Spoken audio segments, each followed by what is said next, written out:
I'm getting ready for the virtual retreat. I've got a lot of things cut and ready to go.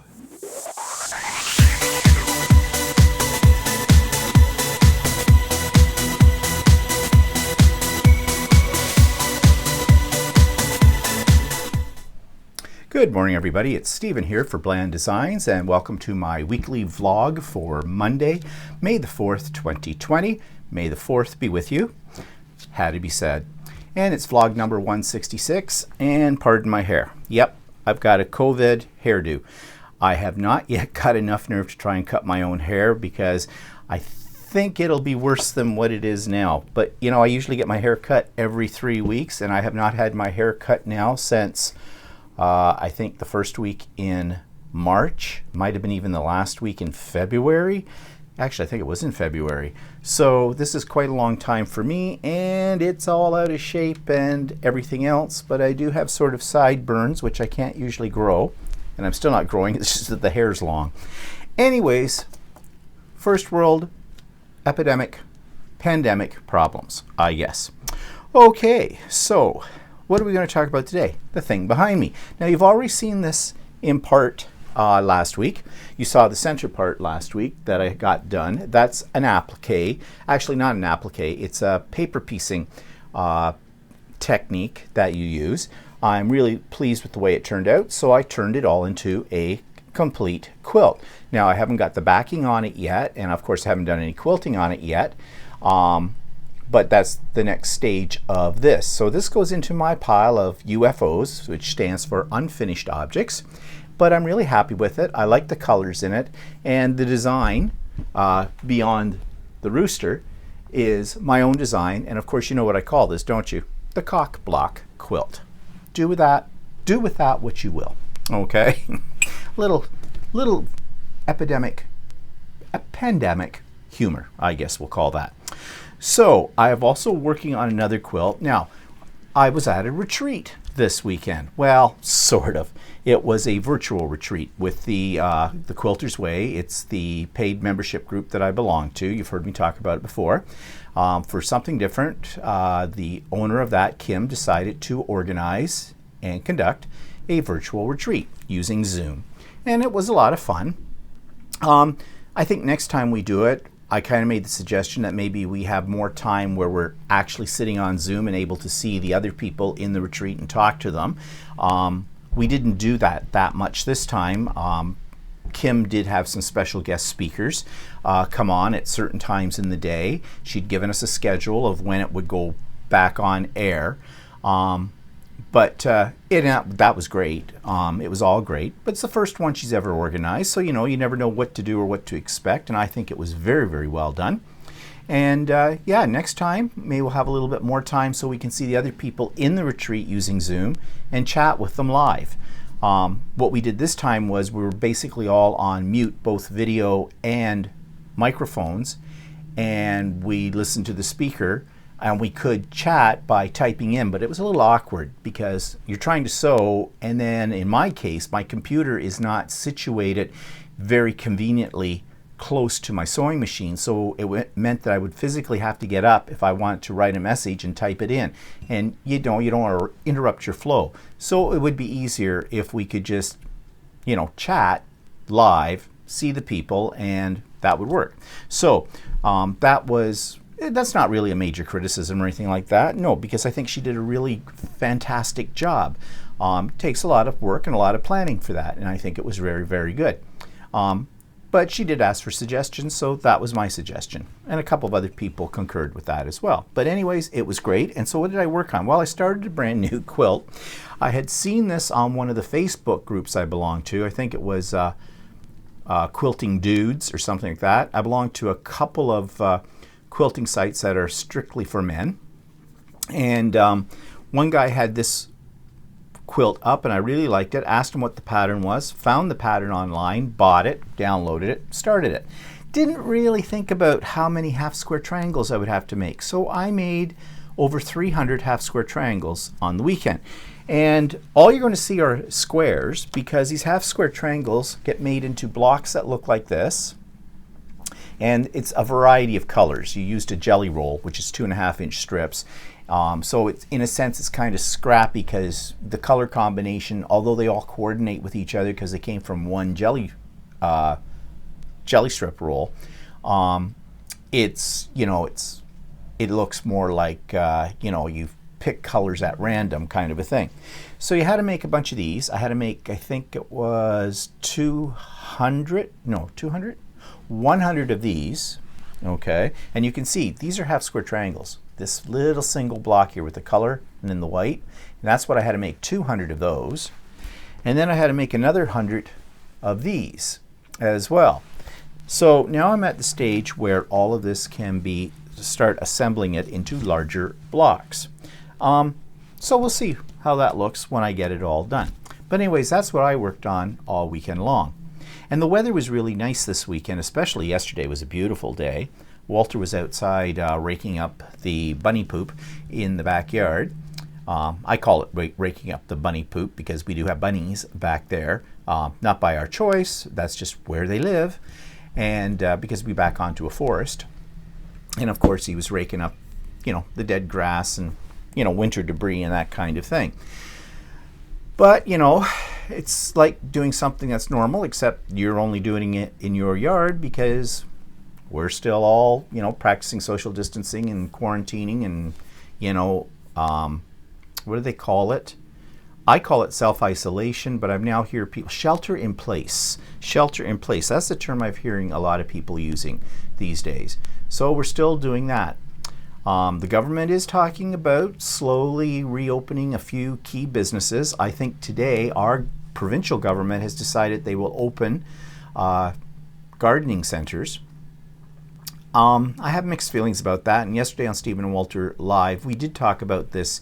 Should we be opening up things right now or should we be waiting a little bit longer? And that's a very controversial issue on such a variety of planes.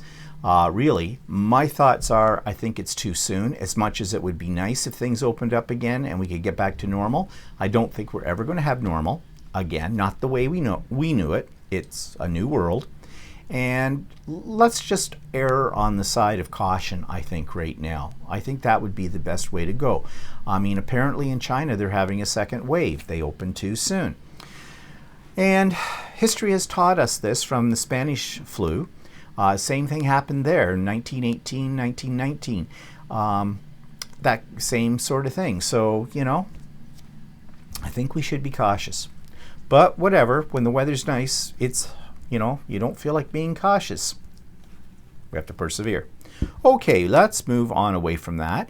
And let's talk about a little quiz show that's on a YouTube channel. It comes on every day.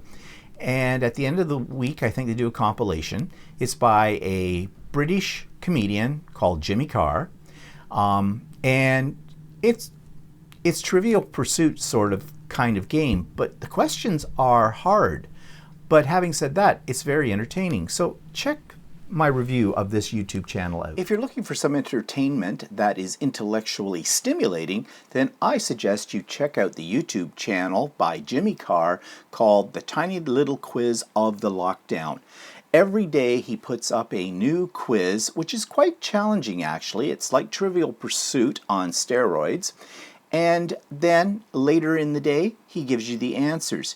It's kind of a lot of fun, and it's very, very challenging, I have found.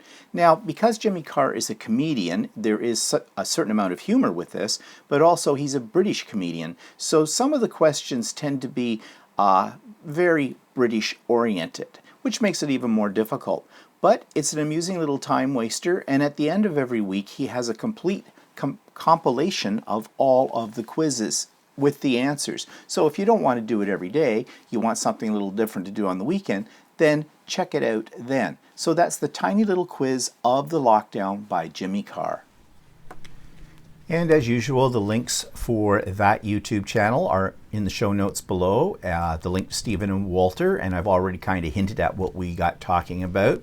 I'm looking for topics to get away from talking about the whole pandemic, but it is very difficult because we know this thing has penetrated every avenue of our lives. We're living this every day. We cannot escape it, unfortunately. But I am trying to come up with topics for Stephen and Walter Live that maybe are a little lighter, that, you know, we can have a little fun with. It's very difficult to know what people might find interesting when you're doing content for a YouTube channel. So if you have any suggestions, I'm all ears. Just drop them in the show notes below, or you'll find my email address at the end of this vlog. Just send me an email. I don't care what the suggestion is. Suggest anything. No stupid ideas. I mean, yeah, some of them might be really stupid, but then again, maybe they won't be. So don't second guess yourself. If you got a gut reaction, put it down. Simple as that, and I'll go from there with it. Okay, and the book of the week is listed down there as well. So that takes us to what's pissing me off this week. Well, this, not so much, well, this pissing me off, but it also is a little bit upsetting. So, as you know, my mother's in a nursing home. My mother's going to turn 80 this year.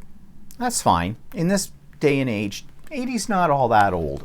For my mother, it is, given her mental condition as how she's handling things growing old. But you know, I know lots of people in their 80s, even up into their 90s, who are still, you know, vibrant, doing things, getting out there. I hope I will be one of those people, but never say never. But anyways, I digress. I get a phone call. I pick up the phone, and it's this guy who has called me before from the local funeral services place. Now, 6 years ago, my father passed away, and we went to this particular company and made all the arrangements for his memorial service and everything like that. Fine and dandy. They did a very nice job, but the problem with the funeral business these days is they're like used car salesmen. They're always trying to sell you something you don't need. There's a lot of money in death, a lot of money in death. And, you know, it's one of those kind of businesses that no matter what, it's never going to go under. There's probably a joke in there somewhere. Underground grave. I don't know. Deadly humor. Okay, get off this. Anyways, this guy calls up and he says to me, you know, he's very cheerful, very, very polite and, you know, friendly kind of thing, just to let me know that their cemetery would not be open for people to come in and, you know, lay flowers, you know, on the grave sides of loved ones that are there on Mother's Day because of social distancing and everything like that. Yeah, okay, I understand that. I don't know why you're calling me about that, because you see, I don't have anyone in that cemetery. Yes, we used your services, which are part of the grounds of the cemetery for my father's memorial service and all of that. But my father's remains, actually, my father was cremated. His ashes are interned at the family plot in a little town that I was born in, where my father and my mother were born in, and my grandparents came from. That's about 90 minutes east of us. It's a family plot. It was bought apparently by my great-grandfather, and he bought a big section, and as my father always said, there's 2 holes left, one for me, one for your mother. He said, nothing for me. That's okay. Not worried about it. Anyways, that's where my father's interned, and that's where my mother will be interned, in the family plot. But this guy wants us to set up funeral arrangements for my mother. Now, he's called before. In the last year, he's given me a couple of calls, and he keeps asking me, have you spoken to your mother about her final arrangements? No, I have not. I don't want to upset my mother, okay? I know what my mother's wishes are. It's the same as what my father's were. Memorial service, no visitation, cremation, keep it on the cheap side, family plot, it's there. I know, my sister knows, my brother probably doesn't, but he's out of the picture anyways, so it doesn't matter. Yeah, so I said to the guy, now, yes, I have thought about, you know, the whole idea of pre-planning it, getting what we want and the whole bit, putting the money up front, because my mother has the money right now. She can afford to do this, and everything, and it would be one less thing you have to worry about at that point in time when you have to worry about that, right? It makes sense, but no, it doesn't make sense, because what they do is they try to upgrade you every step of the way. I know when I went in with my sister and I, when we went in to make the arrangements for my family, thank goodness Walter had been through this before, and he gave us some ins and outs of what's going to happen, and he was right. They tried to upscale the casket. They tried to They wanted visitations. They wanted this and this. And ka-ching, ka-ching, ka-ching, ka-ching. Funerals, you know, are not cheap. Our government gives you, a glorious $2,500 towards a funeral. That won't even buy you the box, okay? Think my father's funeral, which was nice, but it was simple, cost us about $10,000, okay? And that's basically the price these days, and it goes up from there. And they give you the hard sell because they're playing on your emotions. Well, this guy's doing the same thing on the phone with me. So he says, so I was just wondering, have you had a moment to speak with your mother? Because, and what he's alluding to is the fact that, you know, she's old, she's in the high risk group range for the disease. So the likelihood is she's going to kick off because she's going to get the disease. I held my temper, which I'm surprised at because I'm not very good at that. And I said to him, no, I have not spoken to my mother about it right now. I don't think at this point in time it's, you know, appropriate. He wasn't taking no for an answer. Said something else. And I said, well, my mother's in a nursing home right now. Now he took a pause for a moment. He goes, oh, I thought she was in a retirement residence. No, she's in a nursing home. Oh, I'm sorry. And without taking a breath. But, you know, it would be a really good idea because funeral prices are constantly going up and blah, blah, blah. So I said, I'm very much aware of how funeral prices go up. But I'm not going to be bringing this topic up to my mother at this point in time because I don't think it's an appropriate time. Thank you for your call, but I would rather you didn't call me again, but we know about your services. So when the time comes that we feel we need to take advantage of your services, we will give you a call. Thank you so much. He gets right in and goes, oh, well, I'll give you my number. And I said, I already have your number. Oh, you do? Yes, you gave it to me the last 2 times you've called this year. Oh.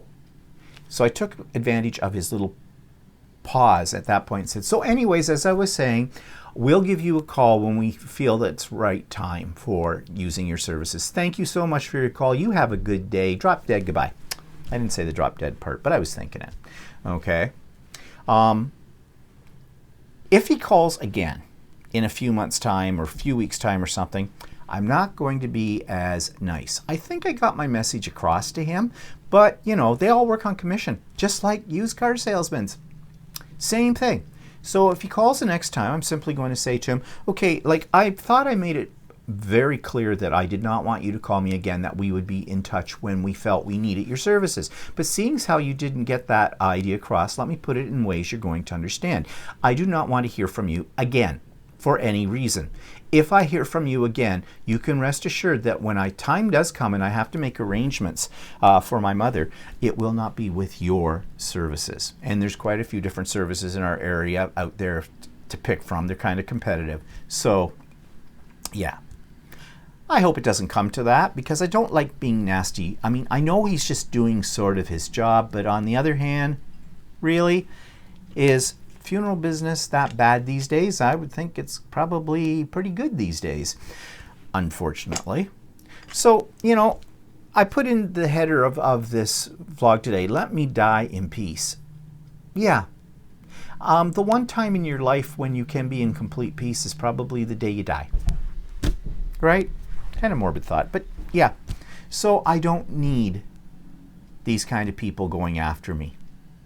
So anyways, that's what I'm pissed off about this week. And as I said, it's a combination of being pissed off and a little upset by it. Because, you know, although it's a good idea maybe to prepay for a funeral, the problem is, even though you've paid for it and years down the road and you've got to take advantage of the services, they will try to tell you you still owe them money. This happened to my uncle when my grandmother passed away. My grandmother was a very organized lady, and she was a widow, and she'd been a widow since 1959. And she had worked for many years because she needed income, basically, and she had prepaid for her own funeral arrangements. And when my uncle went down to the funeral home to make the arrangements for everything like that, you know, based on that. They kept trying to tell him, oh, well, yeah, but you know, your mother paid for her funeral back, 15 years ago, and prices have gone up since then. Good thing my uncle was very firm. He says, no, that was the whole idea of prepaying it. That's the price. And they did their best to try and convince him that there were several thousand more dollars he owed, but he didn't buckle. And yeah, and rightly so. So anyways, you know, there's no guarantees here. They all try. It's a game. It's a game. I don't know. As far as I'm concerned, when I go, cremate me, cheapest way, scatter my ashes somewhere, I don't care where. I've always said I wanted my ashes scattered at Staples because it's one of my favorite stationery stores. I may have changed my mind on that now. Just throw me in a quilt store. Whatever. So that's what's pissing me off this week. A little death humor. Yeah. Okay, what's next? Product reviews. I did get a few things. Last week I was talking about how much I shop on Amazon. Coffee. Well, I think we have something come from Amazon or from different places that we order online almost every other day. It's fun getting packages on your doorstep. They come, they drop it on the doorstep, they may or may not ring your doorbell, and off they run. Run away. So anyways, what did I buy? Okay, you're going to wonder about this. What is this? This is a glass file. It is a file, a nail file, made from glass. Why do I have it? Do I need a manicure? Probably, but I have problems with my sewing machine sometimes, with my plastic bobbin case. A little bit more on that in a minute. But basically it gets burrs on it because the needle has struck it, basically dented it, the plastic. And if those things aren't perfectly smooth, then your thread will get tangled up on them. It's a pain in the butt, quite frankly. And I have several replacement ones for this. But one way to get the life out of them longer is to file those burrs down using a nail file. But the owner of my quilt store that I go to all the time, she recommended getting a glass file because they're a little finer and they do a nicer job. So I went on Amazon, as I do, and I looked them up, and I could get 2 of these suckers, 2 package, including a little case. I got one in red, one in blue, for $10 on Prime, so shipping included. $10 Canadian. So I did that. And yes, they work really well. Now there is a warning that, you know, don't drop this on concrete or something like that from a high distance because it will shatter. I guess that's why you have the little case. But it does the job. But I did not know there was such a thing as a glass file. So now I do, and now you do, if you didn't know before, and I have one. Okay, what else did I buy? Okay, I bought this. What is this? This is a pattern for something that's called free motion applique. This is the final product, and it is applique, so it's layers of fabric sewn down, and then you quilt it. It looks a little challenging. I was looking inside at the instructions and everything. There's all these little templates here that you use to cut out your pieces and put down, but I thought it might be a little bit fun for something different. And the lady who creates this, Edith somebody. Edith Chonier. I'm not sure if I'm saying that right. She has YouTube videos for a whole bunch of these showing you how to do them as well. So I thought for something a little different, I don't know when I'll get to it, it might be fun. And I did like of course I'll pick probably different colors, but I did like the final product. It's a little wall hanger. It's not very big, 18 by 22.5 inches. However, you could incorporate this into a quilt like I did with the rooster back here.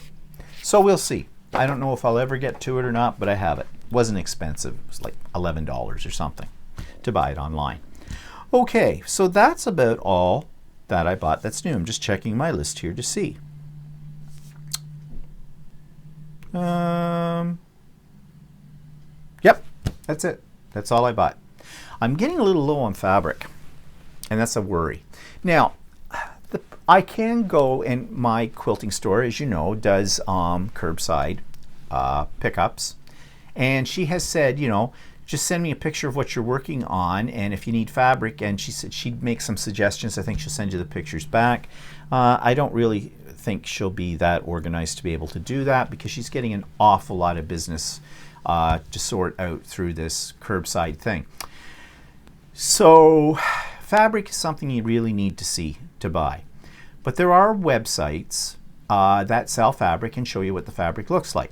Now, a lot of them are American, and I don't want to go American for several reasons. One, I want to support my own country, especially in this time right now where economics are really being jeopardized by the virus. And the other reason is our dollar sucks compared to the American dollar.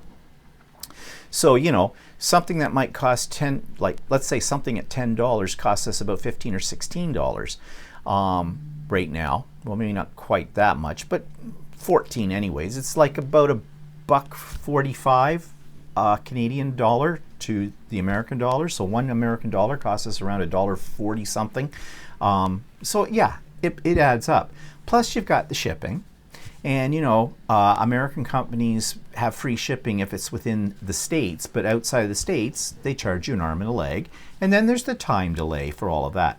So I would rather go Canadian. So one of the things I want to do this week is seriously search the internet for places across Canada that I can buy from, but I can see the fabric online.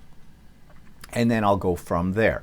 I have found a couple, although their fabric choices weren't really thrilling me.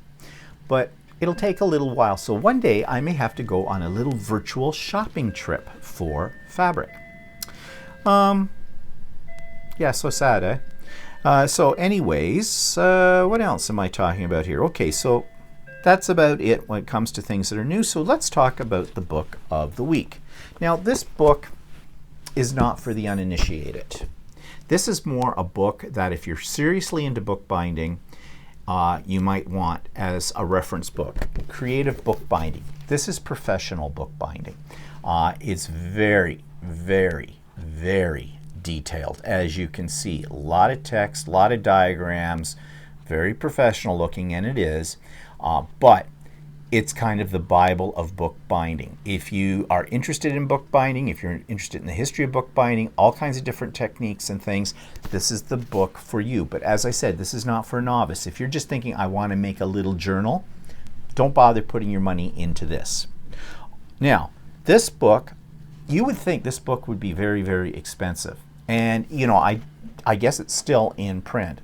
It's called Creative Bookbinding. It's by a person called Pauline Johnson, and I looked it up on Amazon, and it is still $23 on Amazon, and if you have Prime, it's free shipping. This surprised me. I thought this book would be probably closer to $100 if you could find it, but there it is on Amazon. So really, at $23, even if you're just dabbling in bookbinding, but if you've got an interest in knowing, you know, about it on a professional level, then for $23, this is an excellent reference. But be prepared. It's technical, very detailed. If you're not a reader, if you like to learn how to do things by just looking at pictures, this is not the book for you. But it's a great reference tool. Okay, and I've put the link for that in the show notes. All right, so that takes us to my grimoire. And now we have pages 11 and 12. So I'm now at pages 11 and 12. And on 11 and 12, I decided, in order to keep things flat again, because I don't want this to get so big that I can't close it, I just did a simple collage. And I had these in my stash of things. They're a mixture of printables that I've gotten from various sources. I think some of them have come from Mike Deacon, and some of them have come from Graphics Fairy. So I just pulled out a variety of these elements, and along with my potion cards, or my spell cards, I guess they're spell cards, I created this 2-page spread of collaged items. And, you know, I've got the creepy kids here, I've got an angel here, I've got this exotic Egyptian winged whatever she might be, a sun, these hands. I repeated some of the elements in different sizes on both pages just to make a connection between the two of them. And you'll notice that I put this one so it's hanging out, so when the book is closed it will stick out from the top. Now the back of this was just plain white paper, so what I did was, so that when you flip over to the page it wouldn't look completely stark, I got out a rubber stamp and I just stamped these little, actually they look like they're scientific or mathematical notation, but again just so that this wasn't a stark white background. Now I did go around all the edges of each of the elements with some black ink just to make them pop, and as I said, I glued them down, but what I also did was I didn't put like a solid layer of glue from tip to tip.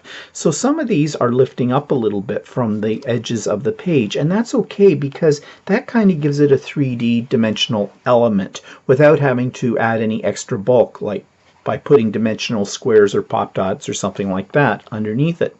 So here we have a spell to call blood to blood. I don't know what that means, but it's there.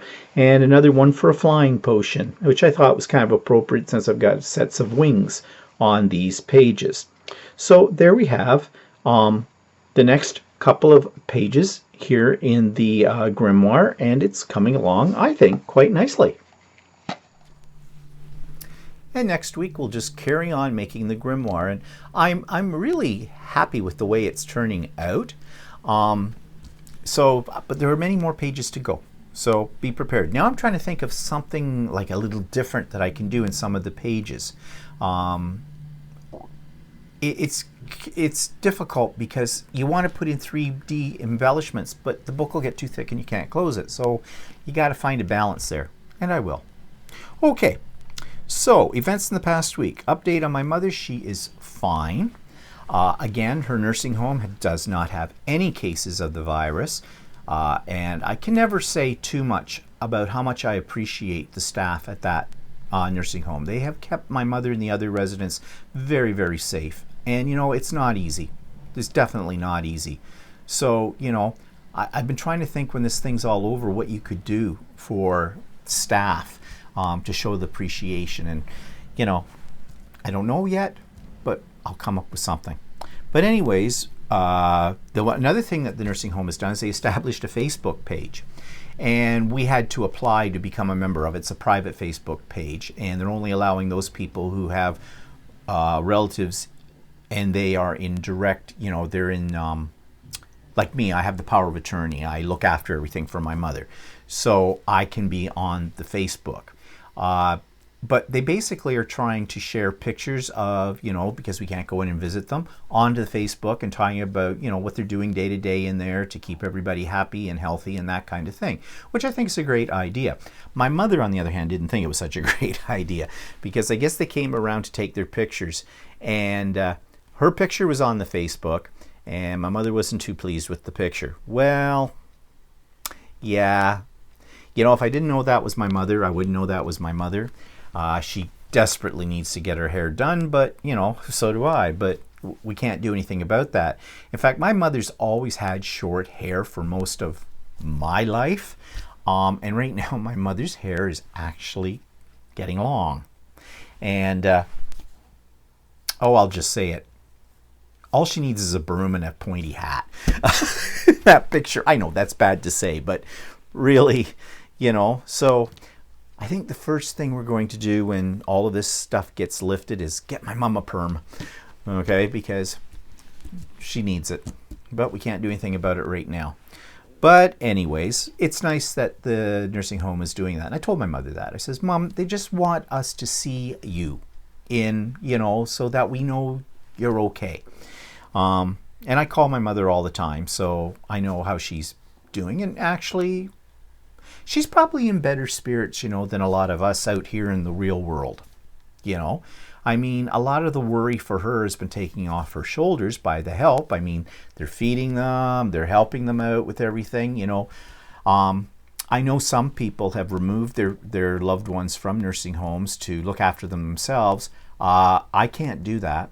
My mother needs assistance with everything, with eating, with toiletring, dressing, the whole bit. I can't do that. So, you know, she's in the best place she possibly can be. with it all. And there's no guarantee you take them out that you're not going to spread the disease to them either, you know. So, yeah, it is what it is. Okay, I told you about the virtual quilting retreat. Now, sad story. I just got my sewing machine back because I had that problem with the embroidery arm, and it was all fixed up, and I was merrily working along with it all last week, and everything was fine. Went to do some more embroidery, and something went click and something went boom, and yeah, the timing's now off on my machine. Now what that means is when the needle comes down, it is timed so that the bobbin thread is caught by the needle thread, and that's how you make a stitch. And if that's out of whack, it doesn't make a stitch. If it's way out of whack, your needle can go straight down, jam into the bobbin case, and break. And I broke 2 needles that way before I figured out that was what my problem was. I did look it up. I have the service manual. You can find anything on the internet. I found the service manual which says how to adjust the timing, but it involved removing a few things, and I looked at it and I did start to remove a few things, and I thought, better leave this to a professional. So my machine's in the shop again, which doesn't make me particularly happy. I don't abuse my machines, okay? I am very, very careful. Yes, I'm a power user. I use that machine every day and for hours on end. But sewing machines are built pretty sturdy, or at least I thought they were. I oil it, I clean it on a regular basis. The worst thing you can ever do to your machine is not oil it and clean it regularly. Like after every quilting job, I clean it, I oil it. Sometimes in between quilting jobs, like during a quilting job, I will do that as well. So I'm very maintenance prone with it. So this kind of pisses me off. I have a theory about what was happening with this. I think it had to do with the last problem I had. But I never asked specifically for them to check anything more than to fix the part that was most immediate, the arm on the embroidery machine. So this time I put in, okay, this is what's wrong with it, so I need that fixed. I want it a general overall tune-up and cleaning as well. It's in the shop anyways. Let's get the whole shoot and bang works done to it. So hopefully I'll get it back. I'm hoping I get it back for the end of this week, when the woman at Ultimate Sewing has her curbside service again. I'm hoping that it will be done. They're pretty fast on these kind of things. And I can get back to sewing with it. I'm glad I have my other little machine, because that little machine is a little workhorse. And that's what I used all weekend long for the virtual retreat. And that's what I'll be using this week until the other one comes back. It's just I can't embroider with it. And I've got some embroidery things I want to do. Okay, so that was that. What's coming up? Have no idea. Nothing. Nothing's coming up. And I think that's the same for everybody else too in this world. Anyways, yeah. So I hope you have a good week. As I said, if you have suggestions, anything that you think we should be talking about that doesn't have anything to do with this stupid virus on Stephen and Walter Live, let me know in the show notes below, or in the comments below, or send it to me as an email. Yeah, all suggestions I appreciate. So thanks a lot. Have a good week. And as I've said before, stay safe, stay healthy, stay in. Bye.